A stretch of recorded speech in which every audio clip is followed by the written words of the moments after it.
To open or not to open? That is the question. And is opening designed to hurt a certain group of people?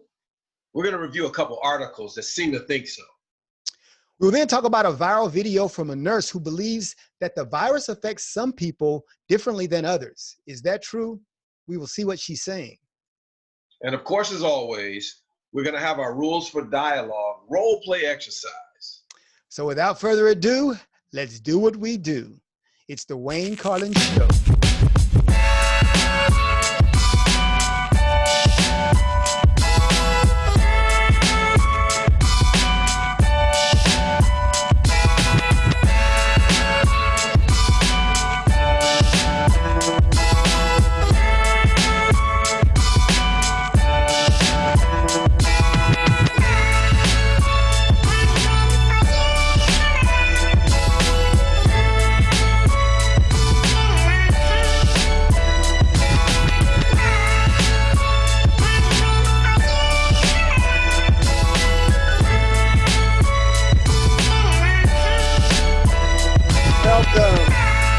Welcome to the Wayne Carlen Show. I'm Carlen. And I'm Wayne. And it's the Wayne Carlen Show. And before we get into the show today, I want you to know that you can go check out our gear, our Erase Race gear. We got new hoodies, we got phone covers, we got mugs, we got all kinds of goodies out there. And you're supporting this great cause of unity. And you can have one, that shirt like Wayne's got on or that I have on, you can do that. And in addition to that, we've got our $1 for one race campaign. Go out there and give $1. And nobody's complaining about their dollar. That's a soda that you would get at McDonald's, a big one, all right? Give that up and say, I wanted to stand for unity today, so you want to go ahead and donate that $1. And then one of the other things we want you to check out is our forum on race that we conducted last week. It was an outstanding opportunity to bring people together from varied backgrounds and have the dialogue that is so necessary for our entire country if we're going to move forward with this thing called unity. So get all those things done and you'll be supporting the cause. And so that's a lot of good info for you. Now on our opening topic on today's show, every state seems to have some procedures for reopening. And the big question is, as they reopen, what is that going to mean? What is it going to be the consequences? Here in Texas, we're doing it in phases. And so we want to talk about that for a second so that our viewers have an understanding of all the viewpoints on opening or not opening. So I've got a few things that I think that we need to observe, a few key points concerning whether or not we should be opening. And these are the things that we need to consider. So let's talk about those points here for a second. And I think the first of those points is that not all states were affected to the same degree. And so we have to think about that you've got some states, initially Washington State was in trouble, and then we got to New York and New Jersey, and they had astronomical numbers, incredible. And if you look at New York now, they're over 200, almost approaching 300,000 cases just in that state. And so a lot of deaths to accompany that. And we're over 1 million in the United States. So this thing got out of hand really quickly. But if you look at the breakdown and what's happening in places like South Dakota and Montana, you get kind of a different story, because those places, and most of those people have said they've been living socially distanced for a while. And so you can imagine why the spread would be so much less there. And they have new cases amounting to in the single digits some days, and some days in just the double digits. Whereas most other states are having numbers in the thousands added each day, and especially New York. New York is now lower. There were days when it had 10,000 or more in one day, new cases. And so perhaps we don't need the same solution. So not all states were affected to the same degree. You got that, Wayne? Well, yeah, I mean, we can break down even further, not even all counties, because here in our area, we're a metropolitan area, but I'm about 30 miles from San Francisco. But here, different counties have different rules, and they're already looking toward the future. We've just been extended to the 17th of May, but every county has their own set of circumstances, their own set of rules, and I understand, because not everybody's being affected the same way. Some counties much less than others, and if they do it correctly, they can begin to do certain things sooner than other places that have been hit a little bit harder. You think part of that is, I think anytime, and we're so divided as a country that if someone makes a suggestion as a solution, if you feel like you're in the other party or on the other side of the political fence, I have to disagree, regardless of its merits or not, whether it has merit or not. And so we got to get beyond that. And so I think that's part of the problem. But let's look at number two, one of the other points that we need to consider. And that is that many of the things that we were told to do initially may have been counterproductive to defeating coronavirus. I think us admitting and acknowledging that we've all kind of been wrong, and everybody to a certain extent, some lesser and some greater, we didn't have this thing figured out. This was something new, and we needed to learn how to adapt to it. I heard things, everybody hails Dr. Fauci now as the god of this thing.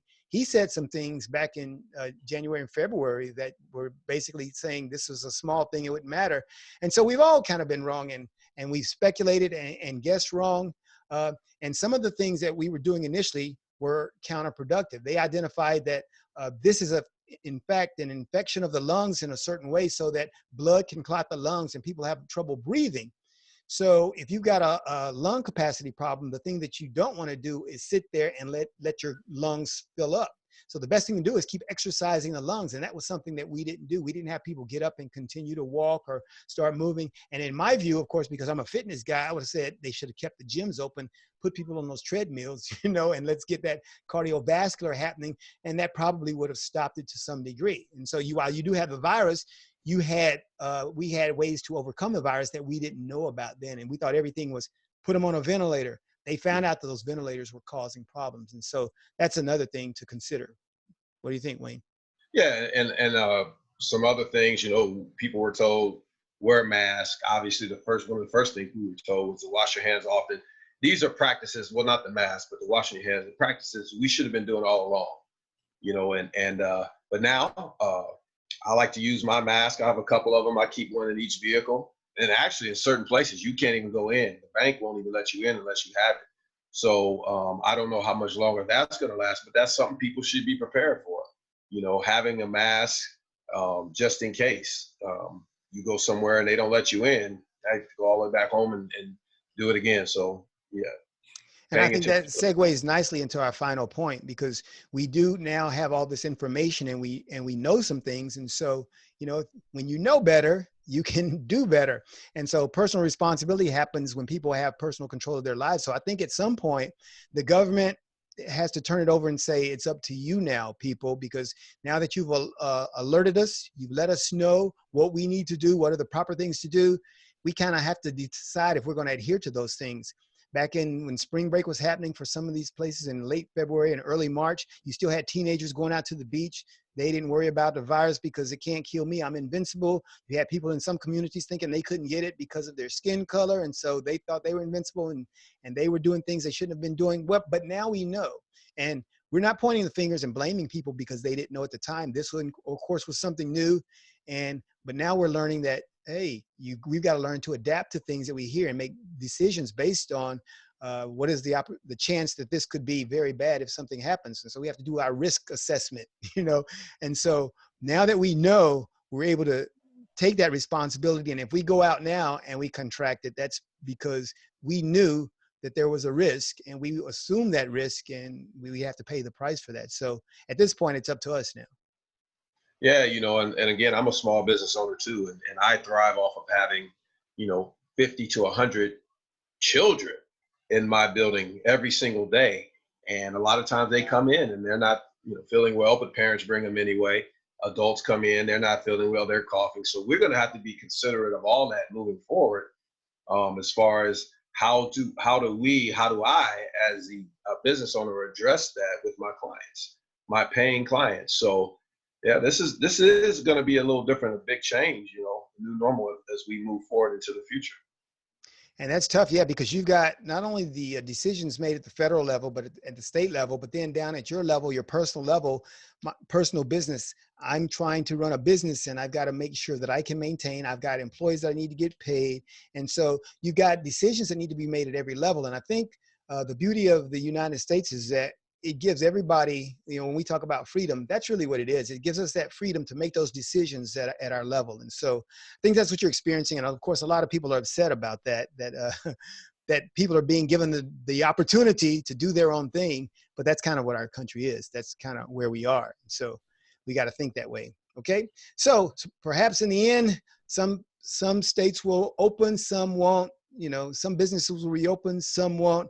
but hopefully we've given them enough opportunity for people to leave that up to themselves to make that decision for themselves. And so that's the summary on that. Okay, so Wayne, you're up. Yeah, so I mean there's a lot of talk going on right now, and a lot of buzz going on coming out of Georgia, because as most people know, the governor of Georgia decided to open up his state last week, and a lot of people were for it, a lot of people were against it.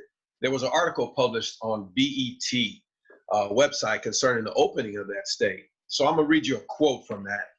It says, since the virus kills Black folks at a disproportionate rate as a result of generations, deep physical and socioeconomic maladies, opening Atlanta back up right now will almost certainly kill more of us off than if he just left things closed for the time being, unquote.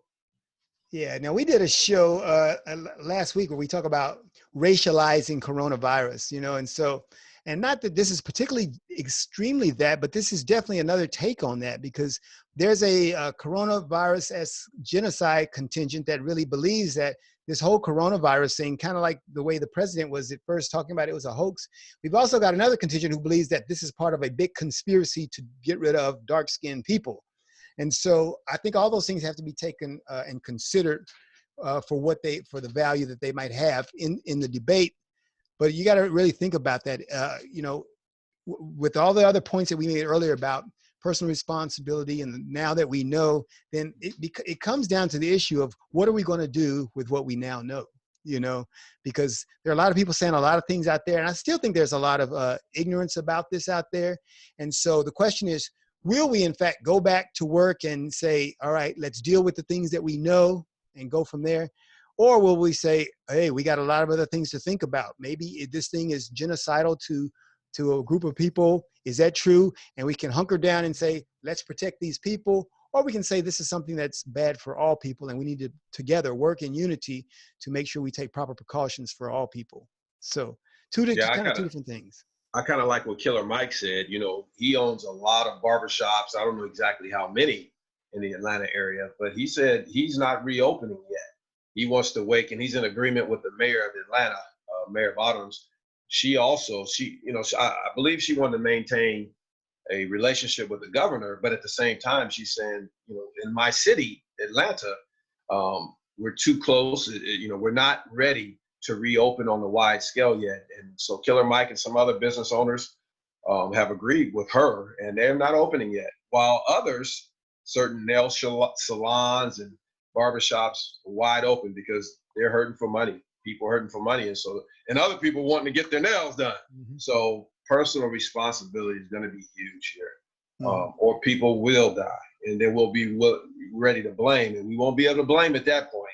It's up to the individual. Very good. And I think that's key, that at this point, they're reopening.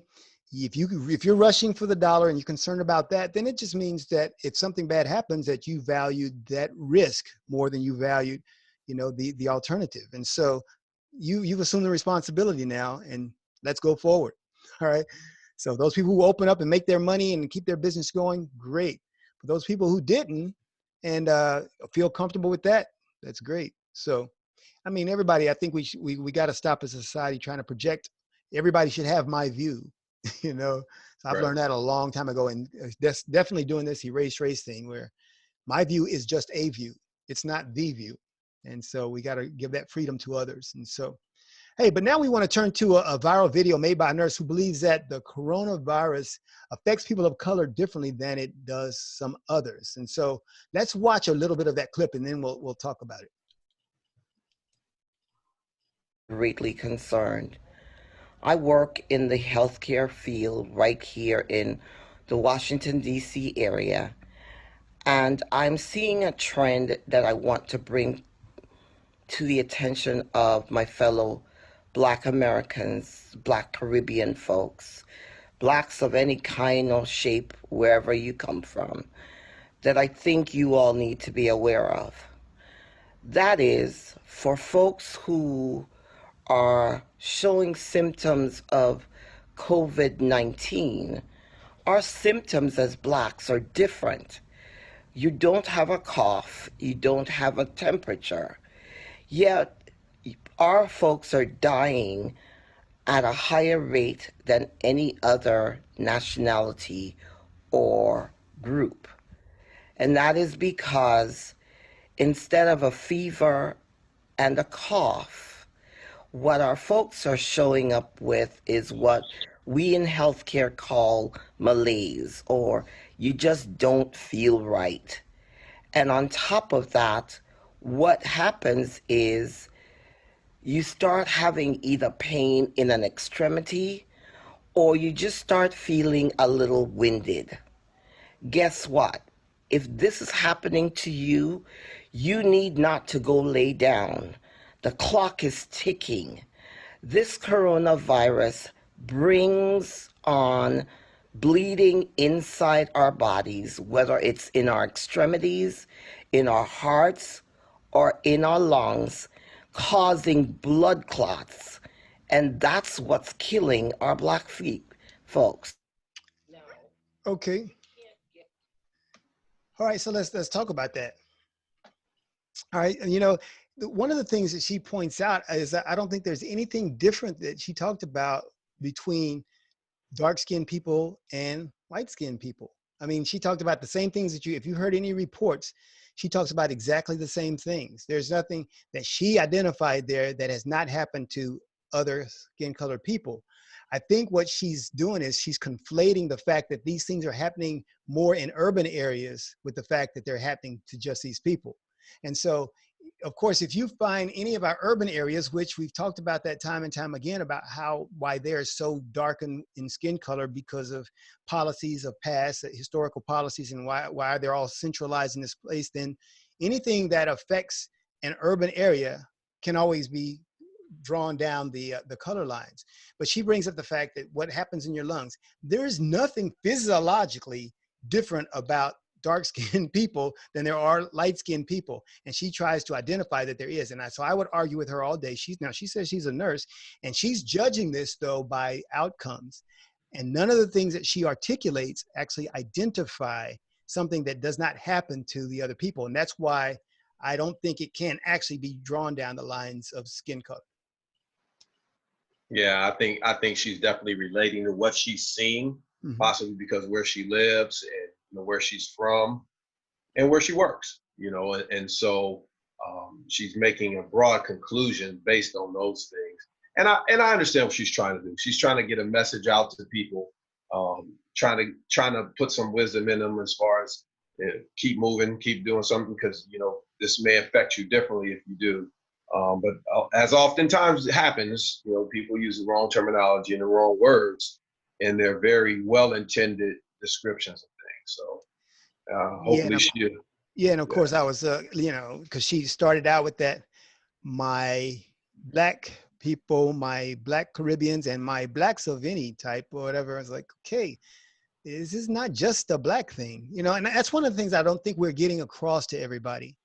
This is not a black disease. And I guess when you got those people saying this was created, so you've got a contingent saying that this was created to genocide black people, then I guess people who would be paranoid would think that.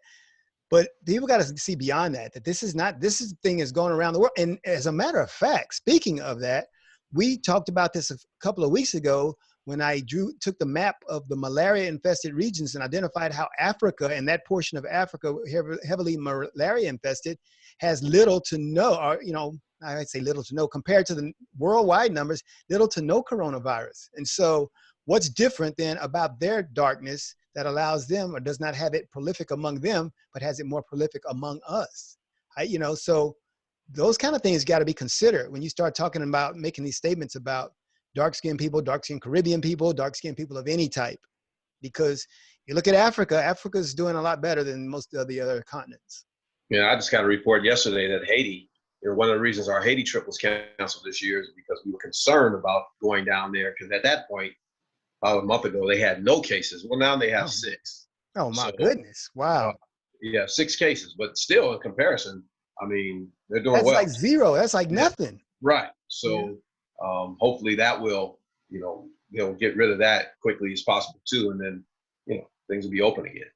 Yeah, so we need to start advertising that so people know truth. All right, we need to get that truth out there. Okay. Right. All right. Wayne, tell us, let's take us to our rules for dialogue.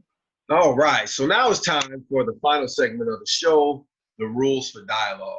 And so just to help you remember as we bring it up, we have certain amount of rules that we use so that when we're having conversation with people, it doesn't just fall off into yelling and screaming and all of that. So number one rule is disarm. The number two rule is humanize, very important. Number three, permit. Number four is clarify. And then number five is talk.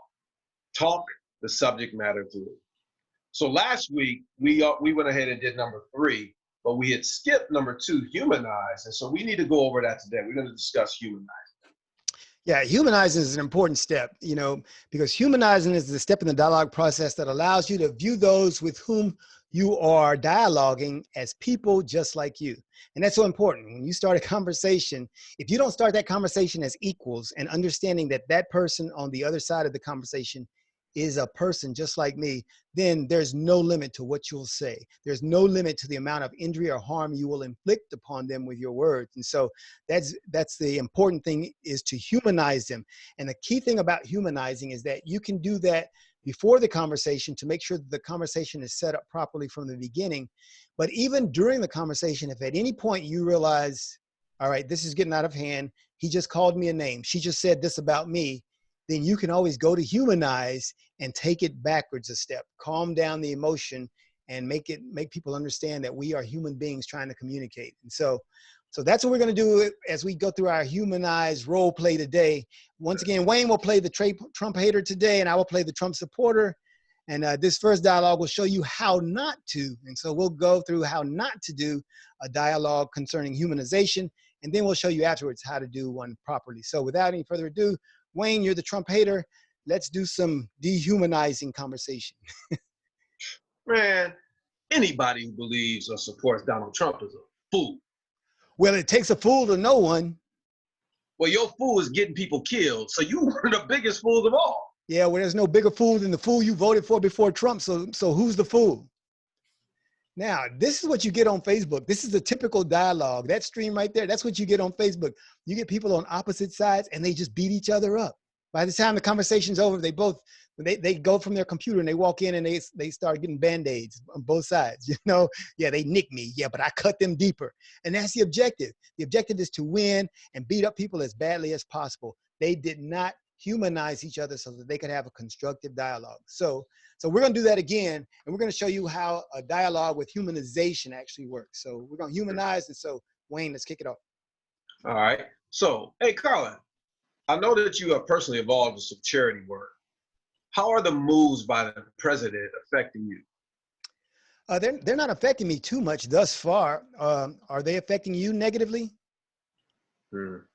So here you see we have two people who are actually concerned about each other and viewing each other as humans, so that the issues that they take front and center in their dialogue. Humanizing actually reminds you that the person you're talking to is, in fact, you're talking to another human being. They breathe the same air that you breathe. They live their lives like you do. They live like you do. They're actually a person.